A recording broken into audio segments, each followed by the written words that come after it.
দালাল চক্রের খপ্পরে পড়ে প্রবাসে জিম্মি হয়ে পড়েছেন যশোরের অভয়নগরের এক ব্যক্তি। গোস্তাগির নামের ওই ব্যক্তিকে কাতারে আটকে রেখে তাকে দিয়ে কাজ করিয়ে পুরো উপার্জন হাতিয়ে নিচ্ছে চক্রটি। ১.৫ বছরেরও বেশি সময় ধরে বাড়িতে টাকা না পাঠানোয় খেয়ে না খেয়ে মানবেতর জীবন কাটছে জিম্মি ব্যক্তির পরিবারের সদস্যদের। স্বামীর মুক্তি চেয়ে থানায় অভিযোগ দেওয়া সহ বিভিন্ন মহলে ধর্ণা দিয়েও মিলছে না প্রতিকার। যশোর প্রতিনিধি নজরুল ইসলাম মল্লিকের পাঠানো তথ্য ছবি নিয়ে দেখুন বিস্তারিত। পরিবার পরিজন নিয়ে সচ্ছল জীবনযাপন ও একটু সুখের আশায় ধার দেনা ও ভিটেমাটি বিক্রি করে ২ বছর আগে বিদেশে পাড়ি জমিয়েছিলেন যশোরের অভয়নগর উপজেলার দুর্গাপুর গ্রামের গোস্তাগির সর্দার। কাতারে একটি কোম্পানিতে কাজ করে প্রথম ৪ মাস বাড়িতে ঠিকঠাক টাকা পয়সাও পাঠিয়েছিলেন, কিন্তু এরপর থেকে আর টাকা না পাঠানোই এবং কোনো প্রকার যোগাযোগ না করাই উদ্বিগ্ন হয়ে বিশ্বস্ত মাধ্যমে খোঁজখবর নিয়ে পরিবারের সদস্যরা জানতে পারেন দালাল চক্র তাকে জিম্মি করে তার উপার্জিত সব অর্থ হাতিয়ে নিচ্ছে।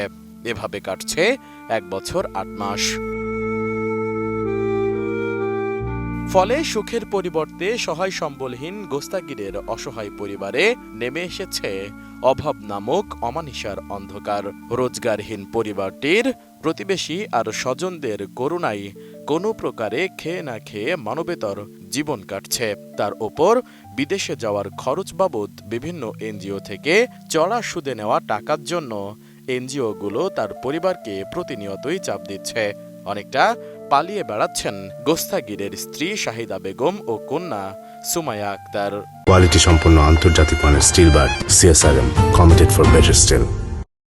আমার স্বামীকে ২ বছর আগে কাতার পাঠাইছি। সে ৪ মাস টাকা পাঠাইছে, পরে আর কোনো টাকা পয়সা পাঠায় না। যে টাকা ইনকাম করে সব তারা নিয়ে নেই। পরে জানতে পারি যে তারা মানে বন্দিভাবে রাখেছে। সেভাবে সে কোনো টাকা পয়সা হাতেও পায় না, তো কীভাবে দেবে? তারে টাকা পয়সা মানে দেওয়ার মতো সে কোনো মানে বন্দি অবস্থায় সে আছে। এদিকে আমার 2টো মেয়ে, আমার একটা মেয়ে লেখাপড়া করে, তার অনেক খরচ, কিন্তু তারে আমি বাড়ি থাকতে পারি না। এনজিওতে টাকা নিছি, একটু জমি ছিল তা বিক্রি করে দিছি। এই ধার দিনা ঋণের কারণে আমি বাড়িতেই থাকতে পারি না। মেয়েটার লেখাপড়াও বন্ধ হওয়ার পথে। এইভাবে আমি আমার সংসারই চলে না। আমার ওই যে বড় বাসুররা আছে, আমার বাসুরি ছেলেরা আছে, তারা আমার বাজার করে দেয়, টাকা দেয়। আমার মেয়ের এই যে প্রাইভেটে যাওয়া আসার টাকা সব আমার ওই বাসুর, আমার ওই বড় বাসুর মানে টাকা দেয়। প্রত্যেক সপ্তাহে 100 টাকা করে আমার ওই মেয়ের ভাড়ার টাকা দেয়। আসলে আমি খুবই মানে খারাপ অবস্থায়। আর প্রত্যেক দিন সমিতির লোকের, এনজিওর লোকের জন্যই বাড়ি টিকা যায় না। আজ জন্য আমি বাড়ি থাকতাম না। মাসের শেষ শুধু আপনারা এই আসবেন তাই আমি বাড়িতে যাইনি। পরিবারের করুণ পরিস্থিতির কথা জানিয়ে বাবাকে জিম্মি দশা থেকে মুক্ত করতে সরকারের সংশ্লিষ্ট দপ্তরের সহযোগিতা চেয়েছেন গোস্তাগিরের বড় মেয়ে। আসলে আমাদের সংসার ঠিকভাবে চলতেছিল না, এই জন্য আমাদের নিজেদের লোক বলাতে আমরা আব্বুরে পাঠালাম। কিন্তু পাঠানোর পরে ওইখানে যে আব্বু তো একটা চক্রের হাতে পড়ে গেছে, যে আমাদের ফ্যামিলিটা একদম নষ্টের পথে। আমার একটা বোন আছে অনেক মেধাবী, কিন্তু তারে আমার মা ঠিকভাবে পড়াশোনা করাতে পারতেছে না, তার পড়াশোনায় বন্ধের পথে। আমরা আব্বুরে অনেক ধার দেনা করে আমাদের যে জমি জায়গা ছিল সেটা বিক্রি করে পাঠাইছিলাম যাতে আমাদের ভালো দিন আসে, কিন্তু এখন তারে পাঠায় তো আমরা অনেক বিপদে আছি।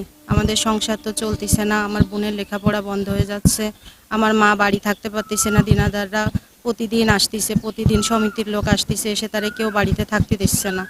এখন এই মতো অবস্থায় আমরা তো এভাবে আর চলতে পারতেছি না, আমাদের ফ্যামিলিটা তো পুরো নষ্ট হয়ে যাচ্ছে। এখন আমরা সরকারের কাছে সুষ্ঠু বিচার চাই, উনি এর জন্য একটা সঠিক সমাধান করে দেন, তা না হলে আমরা তো এভাবে আর চলতে পারতেছি না। প্রতিবেশীরা জানান বড় অসহায় দিন কাটছে প্রবাসে বন্দী গোস্তাগিরের স্ত্রী কন্যার। এনজিওর লোনের সাক্ষী হওয়ায় তাদেরকেও চাপ দেওয়া হচ্ছে।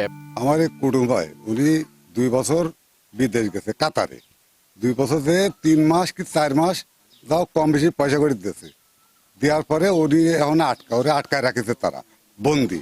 এখন এগে যে দুরবস্থা, এগে খাইও দিন যায়, না খাইও দিন যায়। আর এনজিওর থেকে অনেক টাকা ঋণ আছে এবং তার সময় আমিও অনেক কিছু টাকা দিছি। তারপরে আমি 3 লাখ টাকার মতো লোন তুলে দিছি। এখন সে কিস্তি তারা দিতে তো ব্যর্থ, এখন সে কিস্তি আমি টেনে যাচ্ছি। এখন আমারও তো দুরবস্থা। এই অবস্থা করে তাকে যে অবস্থা, এই অবস্থা তারা এবার থাকতে পারছে না, তারা এই দায়িত্বে পলায় বেড়াচ্ছে। এদের অবস্থা কি আমার বড় ভাসুর হয় তিনি সম্পর্কে এখন আছে, এনারা এমনি আর্থিক অবস্থার দিক থেকে খুবই গরিব, তার জন্য যতটুক ছিল এদের সম্পত্তি সেটা বিক্রি করে আমার ভাসুরকে বাইরে পাঠায়। তো আমাদের এক আত্মীয়র ভিতর দিয়ে বাইরে পাঠানো হয় তাকে। পাঠানোর পরে সে 4টে মাস ভালোভাবে সংসারে খরচপাতি সে পাঠাতে পারেছে কিংবা সে নিজেও চলতে পারেছে, কিন্তু তারপরে তাকে মনে করেন কর্মক্ষেত্রে কর্ম করায়, কিন্তু তাকে তার হিসেবে তার কোনো বেনিফিট তাকে দেয় না। তার জন্য সে বাসাও কিছু পাঠাতে পারে না, তার সেখানেও চলতে কষ্ট। এখানে মনে করেন টোটালি কোনো কিছু পাঠায় না। এখন আমার যা তার বাপের বাড়ির সম্পত্তি, বাপ শ্বশুর বাড়ির সম্পত্তি টোটালি সব A to Z যেখানে যেটা ছিল সব কিছু তাকে দিয়ে পাঠানো হয়েছে। এখন তাকে আশায় পাঠানো হয়েছে, যেহেতু সর্বস্ব হয়ে পাঠানো হয়েছে, যে সে পাঠালে সে আস্তে আস্তে সবকিছু গোছ করতে পারবে, কিন্তু সে মনে করেন তাকে দেওয়ার পরে আমার ভাসুরকে পাঠানোর পরে সে কিছুই পাঠাতে পারে না, বরঞ্চ তাকে ধার দিনা করে তার খাওয়ার জন্য, তার নেট খরচের জন্য তাকে এখান থেকে টাকা তার কাতারে পাঠাতে হয়। এদের এখন অবস্থা খুবই খারাপ। আমাদের আশেপাশে সবাই যারা আছে সবাই সাহায্য সহযোগিতা করে। একটা মেয়ে বিয়ে হয়েছে, একটা মেয়ে আছে লেখাপড়া করে, ইন্টার পড়ছে, সামনে তার পরীক্ষা, কিন্তু ভালো মেধা মেয়েটার, সায়েন্স নিয়ে পড়ছে, কিন্তু এখন তাকে যে পড়ানোর যে খরচ সেই অ্যাবিলিটি আমার যার এখন নাই। এখন মনে করেন আর্থিক অবস্থার দিক থেকে তারা খুবই এখন অসহায়। এখন আমরা সরকারের কাছে এটাই চাই যে আমাদের পাশে দাঁড়ান, আমার ভাসুরকে যেভাবে হোক উদ্ধার করে আমাদের দেশে পাঠান, আমাদের কাছে পাঠান, যাতে আমরা চলতে পারি। আত্মীয়র মাধ্যমে আমার এই স্বাস্থ্য বাড়িটা বিদেশে পাঠাইছিল। পাঠানোর পর এখন 4 মাস তার মানে খরচা বহন করছিল। এরপরের থেকে এই বন্ধু আর কোনো পয়সা করি দিইনি। সে এদের সংসারই চালানো বড় দুষ্কার। এখন এদের আর্থিক অবস্থা খুব শোচনীয়, এটা চলতে পারতেছে না। তারপরে যাও অন্য মানুষ আমরা যতদূর পারছি দেখছি, তাদের তো মানুষের কোনো লাভও হয় না, তাদের কোনো পূরণ হয় না। এখন এই সরকারের কাছে আপনাদের কাছে নিবেদন, আপনারা যাতে এটা একটা সুব্যবস্থা হয় সে ব্যবস্থা করেন। উপজেলা প্রশাসনের পক্ষ থেকে গোস্তাগিরের অসহায় পরিবারের পাশে দাঁড়ানোর আশ্বাস দিয়েছেন উপজেলা নির্বাহী কর্মকর্তা। জনাব গোস্তাগির সর্দারের দুরবস্থার কথা আমি আপনাদের মাধ্যমেই জানলাম। বিষয়টি অত্যন্ত দুঃখজনক। আমরা যথাযথ কর্তৃপক্ষের কাছে ওনার এই অবস্থার ব্যাপারে আমরা লিখব, আমরা এবং তার জনাব গোস্তাগিরের এই দুরবস্থার কথা আমরা যথাযথ কর্তৃপক্ষের মাধ্যমে সমাধানের ব্যবস্থা নেব এবং একই সাথে উপজেলা প্রশাসন অভয়নগর জনাব গোস্তাগির এর পরিবারের পাশে দ্রুতই তাদের সামনে তাদের জন্য তার কাজ করবে। আপনাদেরকে এরকম তথ্য আমাদেরকে জানানোর জন্য আন্তরিকভাবে ধন্যবাদ। আমরা খুব দ্রুতই এই বিষয়ে ব্যবস্থা নিব।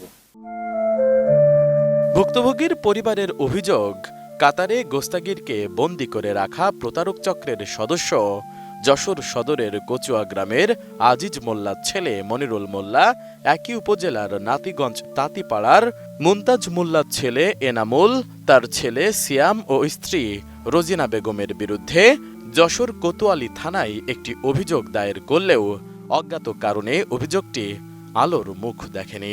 পরিবারটির আশা দ্রুত এ বিষয়ে পদক্ষেপ নিয়ে সমস্যাটির সমাধান করার।